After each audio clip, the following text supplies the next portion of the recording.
sebagian umat muslim menganggap bahwa filsafat ini juga sesuatu yang tanda kutip haram, tanda kutip perlu dihindari. Nabrak kanan kiri gitu.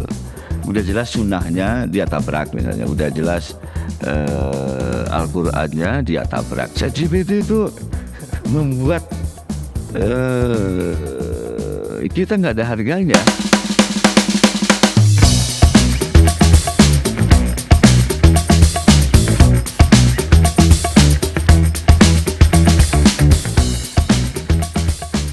Iya. Oke, tadi Pak Bambang sempat singgung banyak filsuf Islam gitu ya, dan itu jadi saya juga jadi merasa oh iya nih mereka ini lebih maju daripada Jostein justru ya, karena sudah melakukan lebih dahulu mengajarkan filsafat lewat fiksi.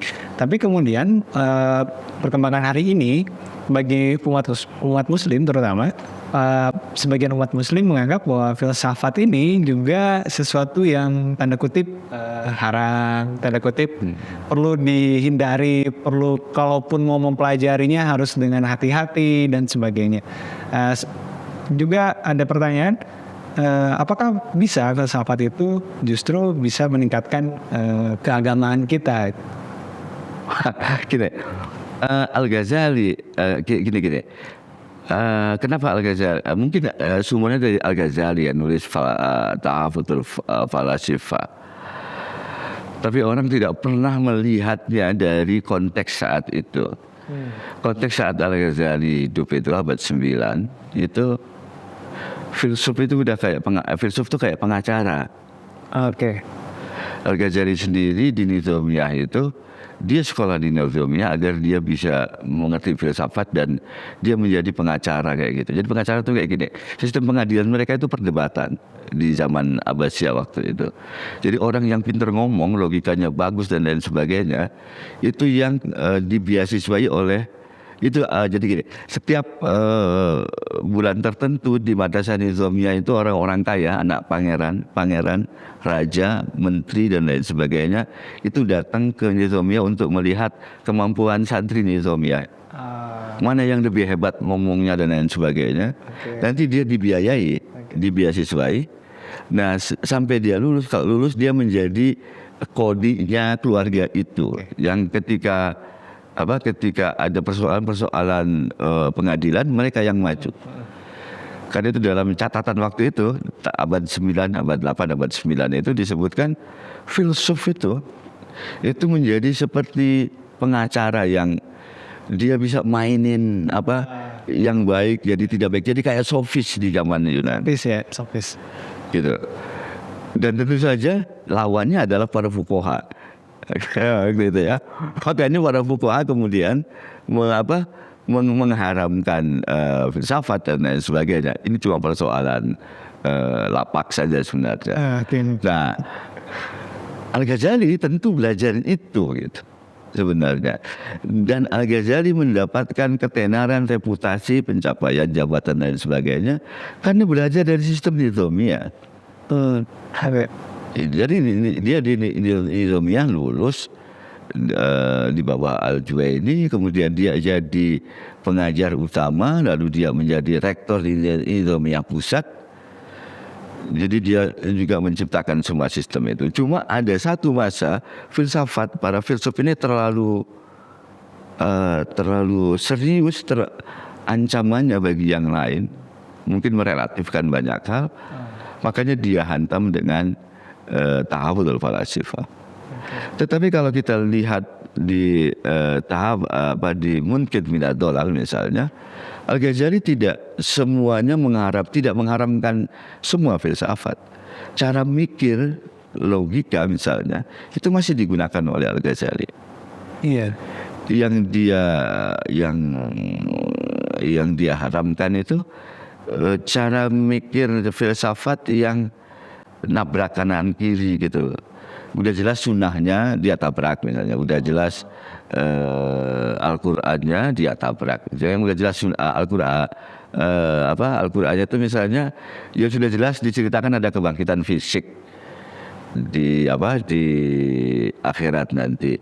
Kok ada filsuf yang menyatakan tidak ada kebangkitan fisik gitu. Ya, yaitu kalau dibiarin kata Ghazali itu akan mengganggu keimanan. Terus siapa gunanya berfilsafat kalau tidak memberikan keimanan? Oke, balik lagi pada pertanyaan tadi. Apakah filsafat bisa digunakan untuk meningkatkan religiositas? Jawabannya iya. Jawabannya ya, karena bagaimana ya? Semua tarekat, semua laku tarekat itu akan bisa naik makom jika dia muhasabah, mengkritisi dirinya. Dan untuk bisa mengkritisi dirinya, dia harus punya cara berpikir yang baik, tidak GR spiritual. Dan itu artinya membutuhkan kebiasaan berfilsafat. Al-Ghazali saya kira mendapatkan pencerahan karena dia di filsafat, dia bisa berpikir dengan baik. Adiknya namanya Ahmad Al-Ghazali, konon dia lebih sufi ketimbang kakaknya, dan dia ya tokoh sufi yang bagus. Ahmad Al-Ghazali itu juga alumni Madrasah Nizamiyah. Jadi dia belajar filsafat, dia belajar belajar usul fikih dan sebagainya, baru kemudian dia menjadi sufi yang keren. Saya kira iya, filsafat punya kontribusi untuk membuat orang lebih spiritual. Oke.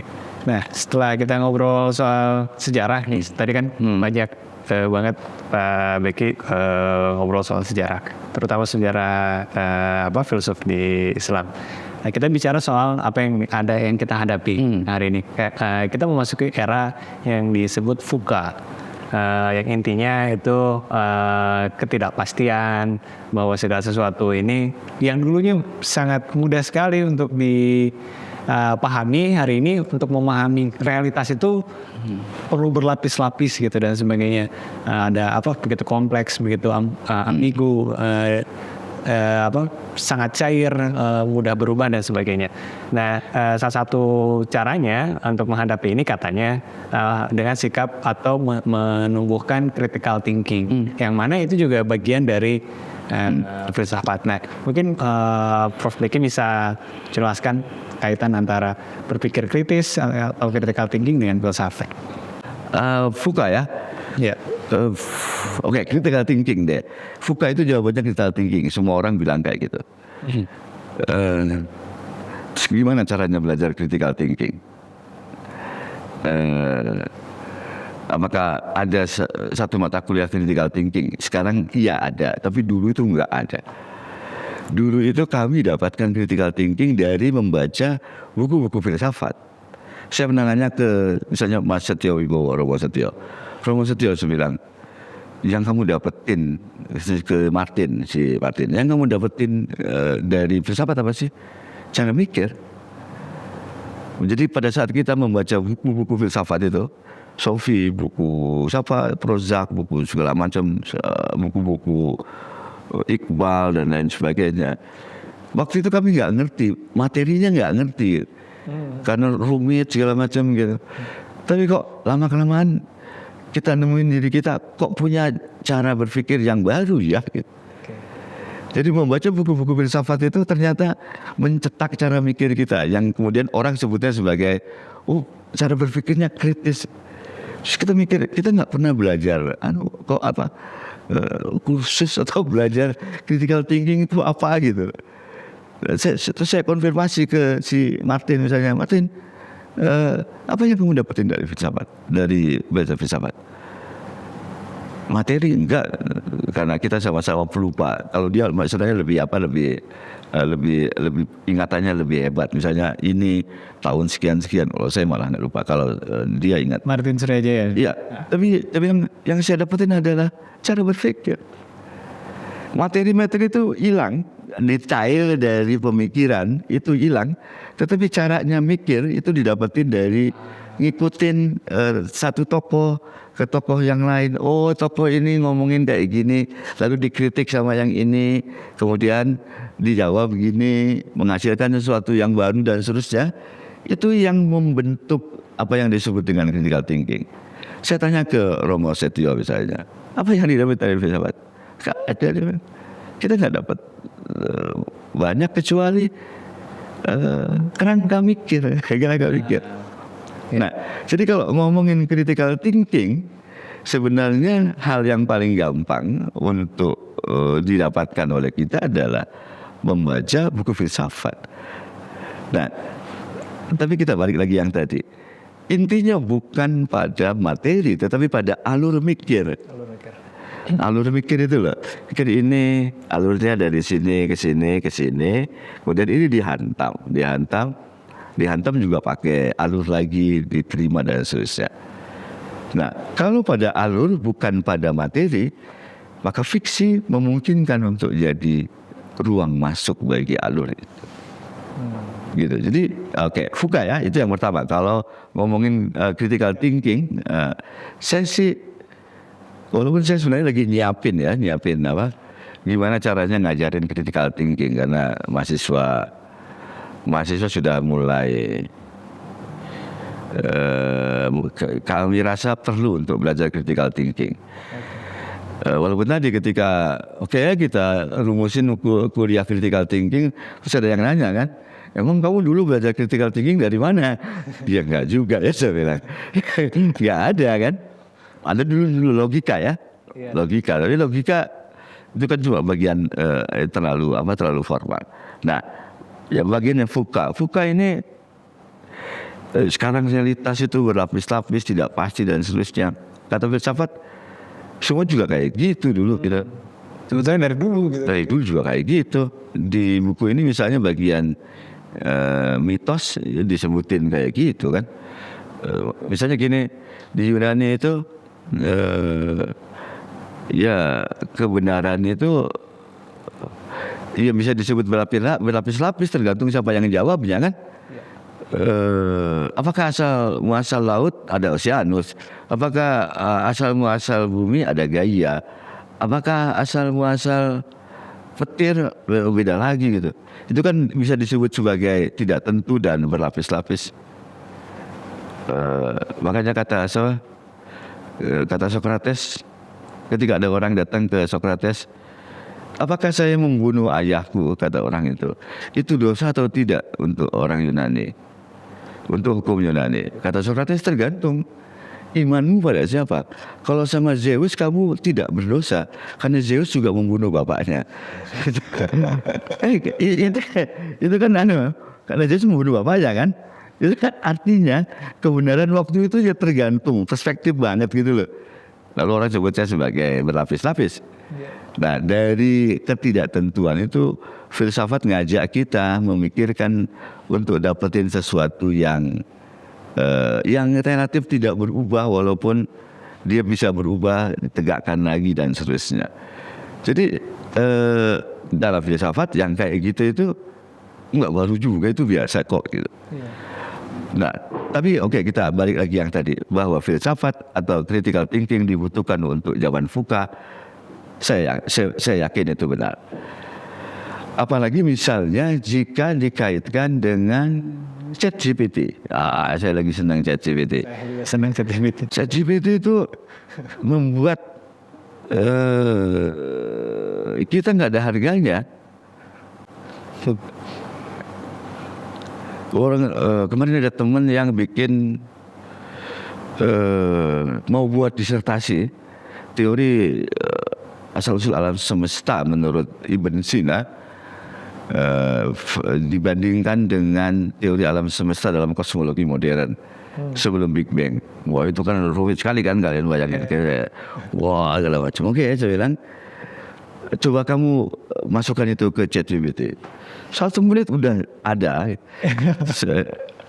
Minta lagi, saya bilang, minta lagi dalam bentuk tabel perbandingan antara keduanya, lalu di mana titik temunya.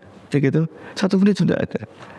Pertanyaannya buatmu, saya bilang ke mahasiswa itu, disertasimu seperti apa? Kalau semuanya sudah ada di situ, coba bayangin. Kan harus lebih pintar dari OpenAI, itu kan kurang ajar. Iya. Semuanya udah ada, terus karyamu itu nanti kayak gimana? Iya. Jadi ChatGPT itu sudah membuat data diubah menjadi informasi, informasi sudah diubah menjadi knowledge. Iya. Iya.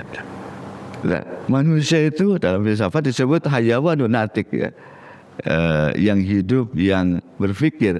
Yang berpikir itu didefinisikan sebagai pencipta pengetahuan. Nah, OpenAI sudah buat pengetahuan, terus gimana? Sisanya buat manusia apa? OpenAI dalam bentuk yang lebih cepat. Iya. Betul. Lebih cepat. Hari ini dia tidak bisa jawab, minggu depan kita tanya lagi, dia sudah bisa menjawab. Iya. Jadi dia langsung update dan seterusnya. Itu sebenarnya tantangan yang lebih besar daripada yang VUCA itu. Bahwa pada satu masa ke depan atau mulai hari ini ke depan, manusia sudah harus merumuskan dirinya menjadi makhluk yang baru. Kalau tampil hanya kayak gini, kita akan digantikan. Sebenarnya di manajemen ada Peter Drucker yang sudah meramalkan itu bahwa manual worker akan digantikan oleh knowledge worker. Nah, tapi dengan si ChatGPT ini, knowledge worker juga akan digantikan. Nah, lalu apa sisanya, itu kan pertanyaannya. Sisanya adalah wisdom. Karena dalam knowledge management itu ada data, informasi, knowledge, kemudian wisdom. Sebenarnya di atas knowledge itu ada praktis ya, ada decision, ada misalnya ini lampu merah berhenti, ini lampu hijau ke kanan. Nah, itu kan bahwa lampu merah harus berhenti itu pengetahuan, tetapi keputusan untuk berhenti dan tidak berhenti itu decision. Nah, di atasnya itu baru wisdom. Nah, kalau sampai pada decision itu OpenAI udah bisa. Belok kanan gitu kan. yang itu kan baru OpenAI yang lama kan, yang Google Google Maps. Sekarang belok kanan. Itu kan udah. Meter. Nah, gitu. Kemudian beberapa mobil terakhir juga sudah dikaitkan dengan sistem otomatik pada itu. Jadi sudah bisa itu. Yang enggak itu wisdom, kearifan. Jadi saya sih ngebayangin jangan-jangan nanti yang tersisa ketika ChatGPT merajalela itu tinggal para filsuf. Karena yang lainnya udah nggak penting lagi. Penyedia data udah nggak penting, udah diambil sama Google, informasi sudah itu. Kemudian pencipta pengetahuan ya sudah itu tinggal wisdom yang nggak mungkin di apa. Kita mau berdebat kayak gimana, udah kalah. Tinggal wisdom. Nah, balik lagi, maka belajar filsafat saya kira membuat kita tidak bisa disaingi oleh OpenAI. Tapi belajar filsafat dalam arti cara berpikir tadi ya, bukan menghafal nama-nama. Ya, ini kemudian karena kalau menghafal nama-nama ChatGPT lebih keren kan? Iya. Saya tekenin itu karena saya selalu berhadapan dengan banyak pembelajar yang mengganggu dirinya dengan cara belajar hafal nama-nama, hafal pernyataan lengkap dan lain sebagainya. Itu udah ada ChatGPT, terus ngapain kita capek-capek kayak gitu. Nah, jadi yang pertama itu tidak bisa diambil, dan wisdom adalah hasil yang didapatkan dari belajar filsafat atau dari belajar agama di wilayah spiritualitas. Yang kedua, jangan-jangan wisdom juga nanti yang memungkinkan si mesin yang namanya ChatGPT ini bisa kita kendalikan, karena dia tidak sampai pada titik itu. Iya, oke. Jadi wisdom atau kearifan ya? Kearifan yang bermula dari filsafat. Ya, saya bilang tadi, jangan-jangan nanti ke depan yang tersisa itu cuma filsuf, yang lain nggak dibutuhin. Seniman juga. seniman boleh lah, itu kan masuk ya. Masuk ya. Tapi karena ChatGPT itu udah bisa buat lukisan ya, kurang ajar. Udah bisa buat komposisi. Komposisi musik misalnya, komposisi seni rupa, puisi gitu. Surat cinta. Kita pernah minta misalnya buatin dong puisi cinta modelnya sama Hairil Anwar ya. Bisa dia. Atau modelnya sama Sapardi bisa. Yang luar deh misalnya saya John Hardy misalnya, dia bisa. Kurang ajar. Jadi kalau ya ini kabar baik dan kabar buruk. Saya Mas Bekuni yang lainnya sudah tua ini santai-santai aja. Tapi yang muda-muda gitu persaingannya bukan antar manusia, kita antar manusia ya, yang bisa ketemu ketawa-ketawa santai ngopi bareng. Yang muda-muda kalian bersaingnya sama sama mesin yang nggak bisa diajak ngopi gitu loh. Iya betul. Ini menarik ya, soal nanti mungkin ada bahasan lebih lanjut Pak AI ini, karena memang menarik untuk dibahas. Nah mungkin selanjutnya nih Pak Bambang, sebelum nanti kita akhiri diskusi kita hari ini soal pengalaman membaca dunia Shopee. Tadi sempat disinggung juga, tadi sempat rebutan gitu ya dengan anak baca novel grafisnya. Yang ingin saya tanya dari pengalaman membaca Pak Beki, ada nggak sih perbedaan pengalaman membaca saat novelnya? Mungkin masih ingat dulu baca novelnya kayak gimana, terus sekarang baca novel grafisnya ada pengalaman yang berbeda atau apa? Nggak ada nakalnya gitu. Ini nakal. Sini jadi asik. Menarik deh. Kalau nggak percaya, coba bandingin baca dua-duanya, kita akan ketemu titik ketawanya. Kurang ajar di sini nih. Bisanya di sini, di titik itu kita harus berdoa ya.